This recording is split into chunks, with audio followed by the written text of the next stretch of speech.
काश्यश्च परमेश्वास शिखंडी च महारथ धृष्टद्युम्नो विराटश्च सात्यकिश्चापराजित द्रुपदो द्रौपदेयाश्च सर्वस्य पृथ्वीपते सौभद्रश्च महाबाहो संघान्मु पृथक् पृथक् सघोषो धार्तराष्ट्राणां हृदयानि व्यदरायत नभश्च पृथ्वी चैव तुमलो व्यनुदानादयन्। श्रेष्ठ धनुष वाला काशीराज और महारथी शिखंडी और धृष्टद्युम्न तथा राजा विराट और अजेय सात्यकी, राजा द्रुपद और द्रौपदी के 5 पुत्र और बड़ी भुजा वाला सुभद्रा पुत्र अभिमन्यु, इन सब ने हे राजन अलग अलग शंख बजाए और उस भयानक शब्द ने आकाश और पृथ्वी को भी शब्दयमान करते हुए धृतराष्ट्र पुत्रों के हृदय विदीर्ण कर दिए। अथ व्यवस्थितान् दृष्ट्वा धार्तराष्ट्रान् कपिध्वज प्रवृत्ते शस्त्र संपाते धनुरुद्यम्य पांडवः ऋषिकेशे तदा वाक्यं मिदमाह महीपते। अर्जुन उवाच सेनयोरुभयोर्मध्ये रथं स्थाप्य मेच्युत यावदेता निरीक्षेऽहं योद्धुकामान् अवस्थितान् कैरम्यास योद्धव्ययम् अस्मिन् रणसमुद्यमे।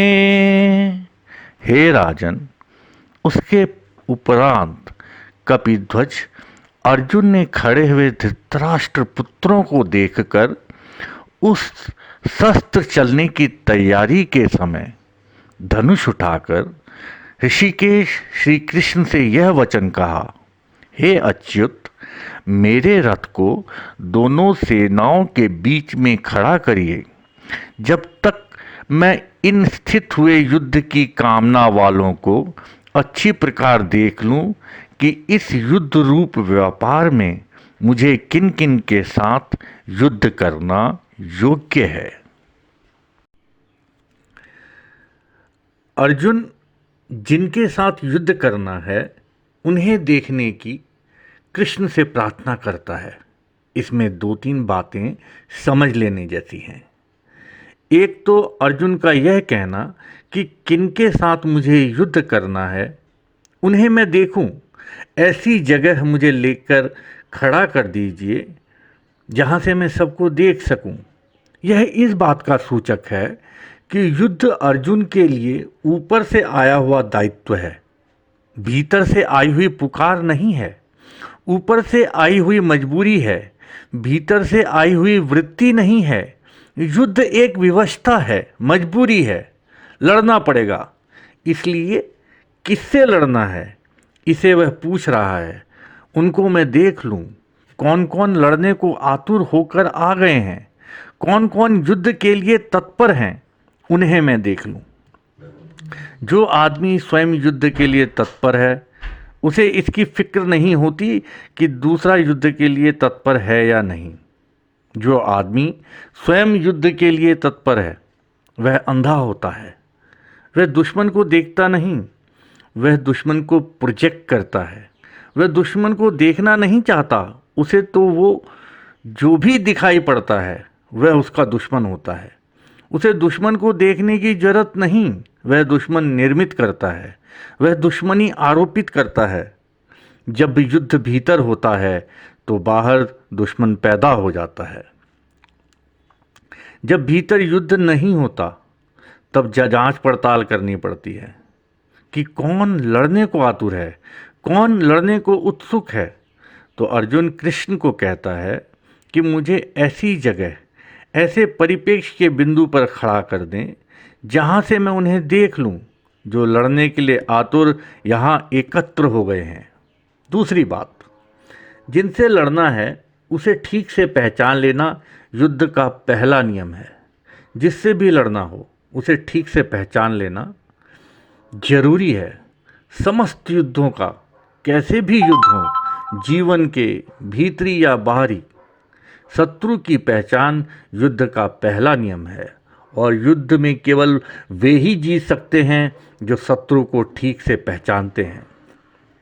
इसलिए आमतौर से जो युद्ध पिपासु हैं वह जीत नहीं पाते, क्योंकि युद्ध पिपासा के धुएं में इतना घिरा होता है कि शत्रु को पहचानना मुश्किल हो जाता है। लड़ने की आतुरता इतनी होती है कि किससे लड़ रहा है उसे पहचानना मुश्किल हो जाता है, और जिससे हम लड़ रहे हैं उसे न पहचानते हों तो हार पहले से ही निश्चित है। इसलिए युद्ध के क्षण में जितनी शांति चाहिए विजय के लिए, उतनी शांति किसी और क्षण में नहीं चाहिए। युद्ध के क्षण में जितना साक्षी का भाव चाहिए विजय के लिए, उतना किसी और क्षण में नहीं चाहिए। यह अर्जुन कह रहा है कि अब मैं साक्षी होकर देख लूं कि कौन कौन लड़ने को हैं, उनका निरीक्षण कर लूं, उनको ऑब्जर्व कर लूं। यह थोड़ा विचारणीय है।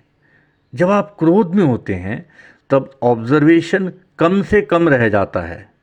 जब आप क्रोध में होते हैं तब निरीक्षण की क्षमता बिल्कुल खो जाती है, और जब क्रोध में होते हैं तब सर्वाधिक निरीक्षण की जरूरत है।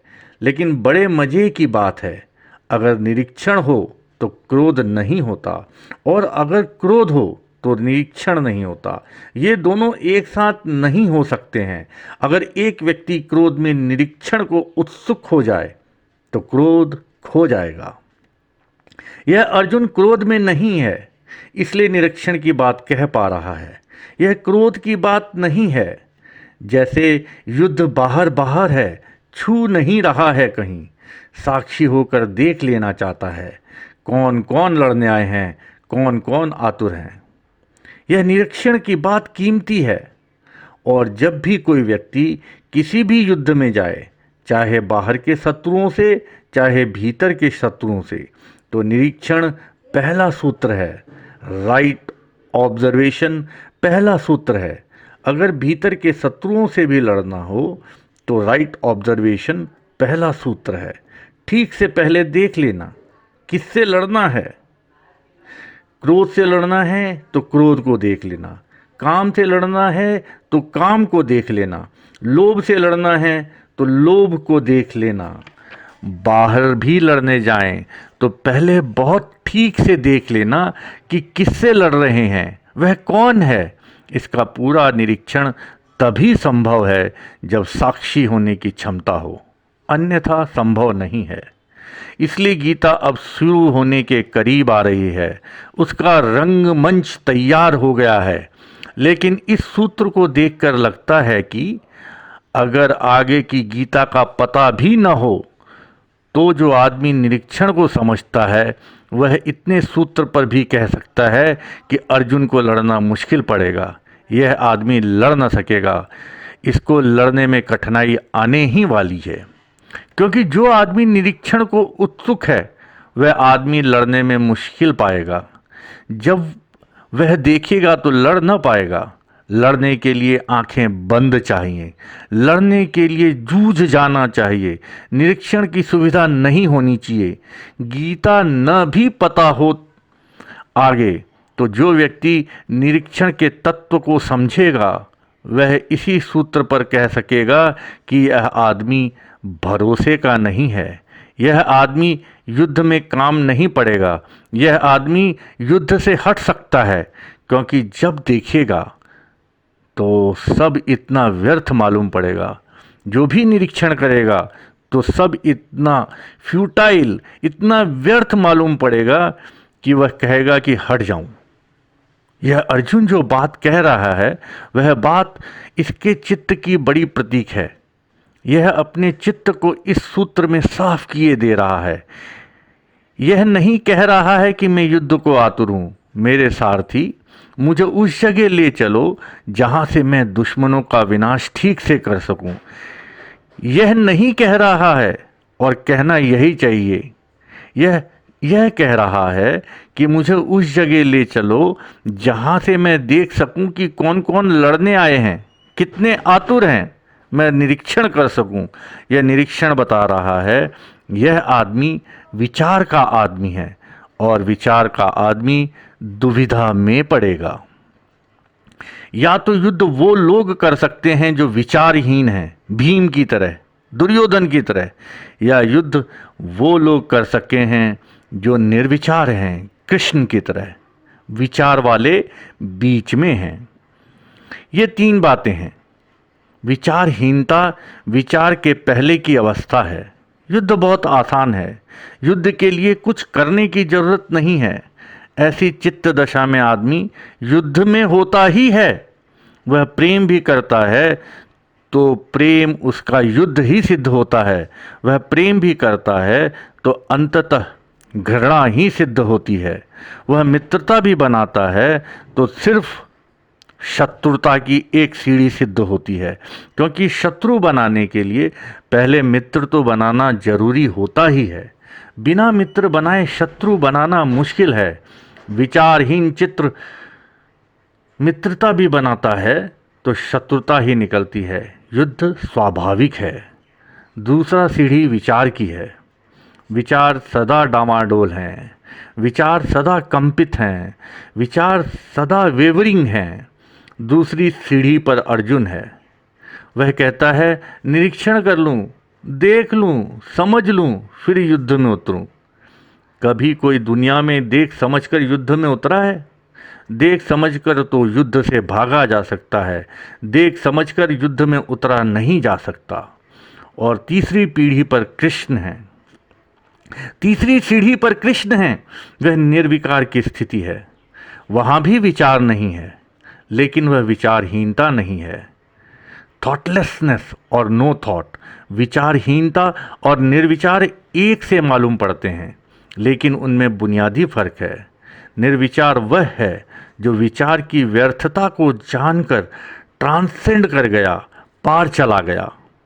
विचार सब चीज़ों की व्यर्थता बतलाता है, जीवन की भी, प्रेम की भी, परिवार की भी, धन की भी, संसार की भी, युद्ध की भी। विचार सब चीज़ों की व्यर्थता बतलाता है। अगर कोई विचार करता ही चला जाए तो अंत में विचार की भी व्यर्थता बतला देता है, और तब आदमी निर्विचार हो जाता है। फिर निर्विचार में सब ठीक वैसा ही हो जाता है जैसा कि विचारहीन को संभव था, लेकिन क्वालिटी, उसका गुण बदल चुका होता है। एक छोटा बच्चा जैसा होता है जब कोई संतत्व को उपलब्ध होता है बुढ़ापे तक, तब फिर छोटे बच्चे जैसा हो जाता है। लेकिन छोटे बच्चे और संतत्व में ऊपरी ही समानता होती है। संत की आंखें भी छोटे बच्चे की तरह भोली हो जाती हैं, लेकिन छोटे बच्चे में अभी सब दबा पड़ा है, अभी सब निकलेगा। इसलिए छोटा बच्चा तो एक वॉल्केनो है, एक ज्वालामुखी है, अभी फूटा नहीं है, बस इतना ही है। उसकी निर्दोषता, उसकी इनोसेंस ऊपर ऊपर की है, भीतर तो सब तैयार है, बीज बन रहे हैं, फूट रहे हैं, अभी काम आएगा, क्रोध आएगा, शत्रुता आएगी, सब आएगा, अभी सबकी तैयारी चल रही है। छोटा बच्चा तो सिर्फ टाइम बम है, अभी समय लगेगा और फूट पड़ेगा। लेकिन संत पार जा चुका है। वह सब जो भीतर बीज फूटने थे, फूट गए और व्यर्थ हो गए और गिर गए। अब कुछ भी भीतर शेष नहीं बचा। अब आंखें फिर सरल हो गई हैं, अब तो फिर सब निर्दोष हो गया है। इसलिए जीसस ने कहा है, किसी ने पूछा जीसस से कि कौन तुम्हारे स्वर्ग के राज्य का अधिकारी होगा, तो जीसस ने कहा कि वो जो बच्चों की भांति हैं। जीसस ने नहीं कहा कि जो बच्चे हैं, क्योंकि बच्चे नहीं प्रवेश कर सकते। जो बच्चों की भांति हैं, अर्थात जो बच्चे नहीं हैं, एक बात तो पक्की हो गई, जो बच्चे नहीं हैं लेकिन बच्चों की भांति हैं, बच्चे प्रवेश करें तब तो कोई कठिनाई ही नहीं है, सभी प्रवेश कर जाएंगे। नहीं, बच्चे प्रवेश नहीं करेंगे, लेकिन जो बच्चों की भांति हैं, जो पार हो गए हैं, वही प्रवेश कर सकते हैं। इसलिए अज्ञानी और परम ज्ञानी में बड़ी समानता है। अज्ञानी जैसा ही सरल हो जाता है परम ज्ञानी, लेकिन अज्ञानी की सरलता के भीतर जटिलता पूरी छिपी रहती है, कभी भी प्रकट हो सकती है। परम ज्ञानी की सब जटिलता खो गई है, सब जटिलता खो गई होती है। जो विचारहीन है उनमें विचार की शक्ति पड़ी रहती है, विचार कर सकता है, करेगा। जो निर्विचार है वह विचार के अतिक्रमण में हो गया, वह ध्यान में पहुंच गया, समाधि में पहुंच गया। जो कठिनाई पूरी गीता में उपस्थित होगी, यह जो पूरा भीतर का अंतर्द्वंद उपस्थित होगा, अर्जुन दो तरह से युद्ध में जा सकता है। या तो वह विचारहीन हो जाए, नीचे उतर आए, वहाँ खड़ा हो जाए जहाँ दुर्योधन और भीम खड़े हैं, तो युद्ध में जा सकता है। और या फिर वह वहाँ पहुँच जाए जहाँ कृष्ण खड़े हैं, निर्विचार हो जाएं, तो युद्ध में जा सकता है। अगर अर्जुन ही रहे, मध्य में ही रहे, विचार में ही रहे, तो वह जंगल जा सकता है, युद्ध में नहीं जा सकता है। वह पलायन करेगा, वह भागेगा।